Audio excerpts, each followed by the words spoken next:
Toliau žiniose. Rytų Azijos kultūrų mugėje liejosi pyktis tarp Korėjos ir Kinijos kultūros mylėtojų. Mūsų žurnalistė Jurgita, būdama įvykio vietoje, aiškinosi aplinkybes. Sveiki, mieli žiūrovai. Šiandien sveikinuosi aš Jurgita iš Kauno. Atvykome į Rytų Azijos šalių kultūrų mugę. Pasidomėkime, ką žmonės šiemet rodo, ką turi naujo ir pasidomėkime, ką jie mano apie visą šitą kultūrą. O, kažkas ten vyksta. Einame operatorių pasidomėti. Kiek tu gali vakaram padlaižiu? Koks čia palaižiavimas, visų kultūrinis pasisavinimas? Sveiki, terminai. Sveiki. Ar galit papasakoti, dėl ko dabar susikivirčiate? Žodžiu, šitas žmogus mėgina mane įtikinti, kad kimčius yra kinų kulinarinis pagrindas, o tai yra absoliuti nesąmonė. Kimčis – tradicinis paprastai aštraus skonio korėjietiškas valgis, gaminamas iš fermentuotų daržovių ir įvairių prieskonių. Yra daugybė kimčio rūšių, populiariausia jų gaminama iš Pekino kopūsto ir čili pipirų. Pati tu nesąmonė, kimčius yra kilęs iš Kinijos. Kultūrinis pasisavinimas ar kultūrinė įvairovė? Netiesa, tai tiesiog dar vienas atvejis, kaip kinai mėgina pasisavinti tai, kas yra korėjiečių. Tai yra tiesiog tipinis imperializmas. Imperializmas – terminas apibrėžiantis valstybės pastangas išplėsti bei primesti savo įtaką kitoms šalims ir jų gyventojams. Tokios įtakos priežastys gali būti demografinės, nacionalistinės ar ekonominės. Su savo ašams reikia visą daugą. Aukos naratyvas – tipinis nacionalizmo naratyvas. Glaudžiai siejamas su antiimperializmu, silpnesniosios šalies pasipriešinimu didžiūniai. Galimas ir kadaise buvusios valstybės didžiūnės kaip aukos įvaizdis. Ar tu nežinai, kad kimči yra tik tais marinuotų pao cai daržovių kopija iš Kinijos? Ar tai tiesa? Pao cai – kiniškas terminas skirtas marinuotoms daržovėms apibūdinti.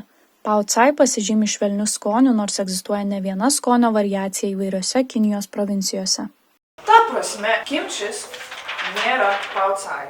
Čia tas pats, kas sakyt, kad kinas ir korėjietis yra vienas ir tas pats žmogus. O ką jūs sakai? Visų pirma, aš taip net nesakiau. Tai nedėk žodžių mano burną, kaip tau vakarai deda žodžius į burną. Antivakarietiškumas Kinijoje. Visų antra, tu biškiai pamąstyk, nes man tu nemastai. Iš ko yra gaminamas kimčis? Pekino kopūsto. Kur Pekinas? Na, Korėja? Kopūsto kilmė tai visiškai neturi nieko su pačiu patiekalu. Nesvarbu. Gerai, paaiškink man šitą. Korėjiečių kimči gaminti yra naudojami ir česnakai, ir aitriosios paprikos, kurie yra atkeliavę iš Kinijos. Be Kinijos jūs niekas, jūs net neturėtumėte to kimči. Ką jūs tai galėtumėt pasakyti? Grinai visos pasaulio virtuvės naudoja. Ar tai česnaką, ar tai kaitriąsias paprikas. Visas pasaulis rakinė girdėjau, pasakė. Prašau manęs neliesti, ačiū. Aš to tikrai nesakiau ir tas pasakymas, kad visas pasaulis rakiniai yra absoliuti nesąmonė. Bet be to, prieskonių kilmė yra visiškai ne prie ko. Plius korėjiečiai naudoja kur kas daugiau prieskonių negu kinai savo virtuvėje. Ir mano nuomonė, pyk ne pyk. Bet korėjietiškas maistas turi kei faktorių, kurio trūksta, žiauriai trūksta kiniškam kung pao. Ką faktorius? Terminas apibūdinti korėjietiškos kultūros patrauklumui. Glaudžiai siejamas su nacionalistinė nuostata, kas sava, tas geriausia. Ką naudojamas nusakyti populiariajam korėjietiškam fenomenui, pavyzdžiui, K-pop, K-drama. Tu dar sykį išeisi kung pao ir pajusi mano kung fu! Pala. Sakai, korėjiečiai nesisavina kinų virtuvės, o tai kaip sojų padažas, čia aiškus plagiatas. Prie ko čia tas sojų padažas? Okei, korėjiečiai naudoja savo virtuvėje, japonai naudoja savo virtuvėje, daug šalių naudoja tai savo virtuvėje. Bet mes dabar kalbame apie sojų padažą, mes kalbam apie kimči. Turiu omeny pao cai? Ne, apie kimči. Juk tai vienas ir tas pats. Daržovės. Ko tik korėjiečiai neprasigalvos, kad atsiskirt nuo Kinijos? Pasakė Taivanas. Vienos Kinijos politika. Principas, kurį dažnai viešojoje erdvėje išsako šios šalies valdžia, Aiškinamas kaip Taivano ir žemyninės Kinijos dalies žemių bendrystė, kurios priklauso vienai ir aiškiai apibrėžtai Kinijos valstybei. Visų pirma, kimčis yra fermentuotas, o pao cai yra marinuotas. Na ir kas, kopūstas yra kopūstas? Visų antra, kimčis yra aštrus dėl jame esančių gočiudžiangų. Gočiudžiangas. Korietiškoje virtuvėje dažnai naudojamas aštrus padažas gaminamas iš korietiško aitrių pipirų gočių miltelių, lipnių ryžių, fermentuotų sojų pupelių miltelių, miežio salyklo miltelių ir druskos. O pao cai išvis nėra aštrus, to aštrumo išvis neturi. Ką jūs į tai? Tai dabar lygisim aštrumo lygį. Kas vienam aštru, kitam saldu? Subjektyvu čia yra. Gebėjimas atlaikyti aštrų maistą, tai čia įrašyta jau korėjiečių genetinį kodą. Kinai tuo tarpu neturi tokių genų, kad atlaikytų aštrų maistą. Tai čia tiesiog tokia paprasta logika. Kaip tai? Vieni aštriausių patiekalų pasaulyje yra iš Kinijos.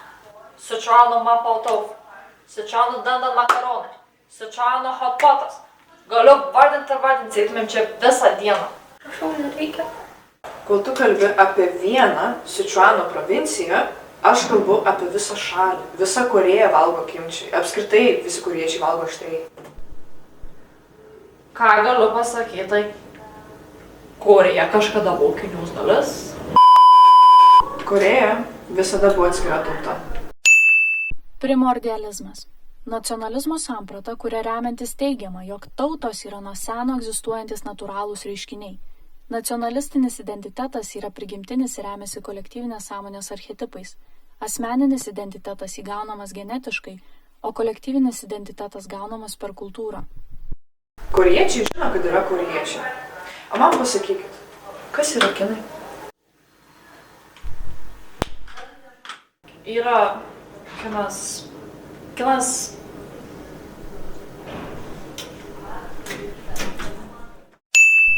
Kiniška tapatybė. Sudėtingas reikalas.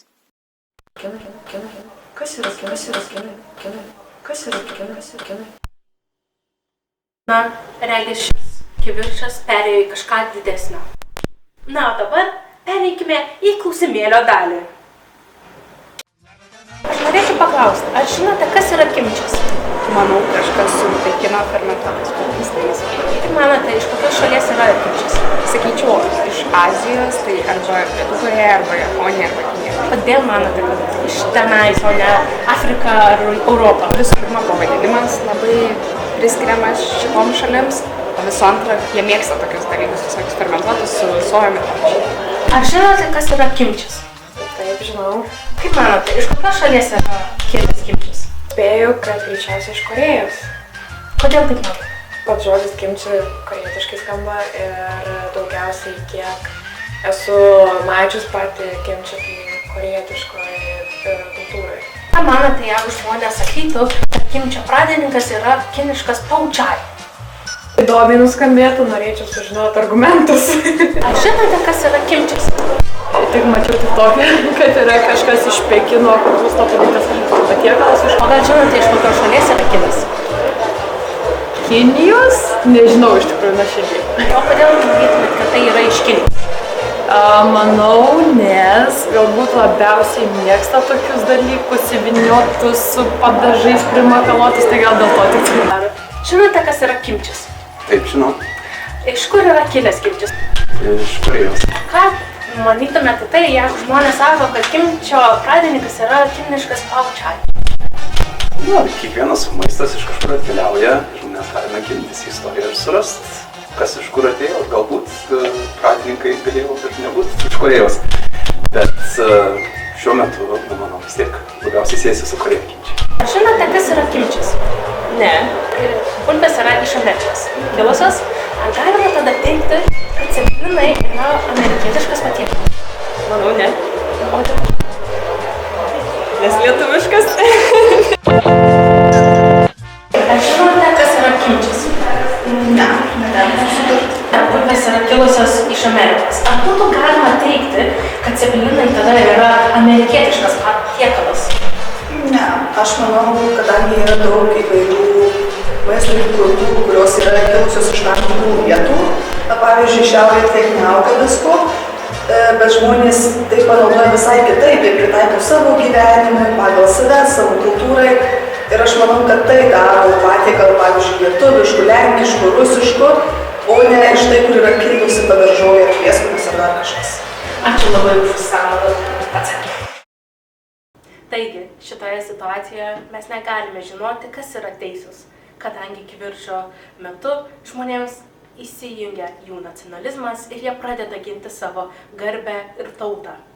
Čia su jumis buvo reporterė Jurgita iš Naujakaunio žinių. Ačiū ir iki kito karto.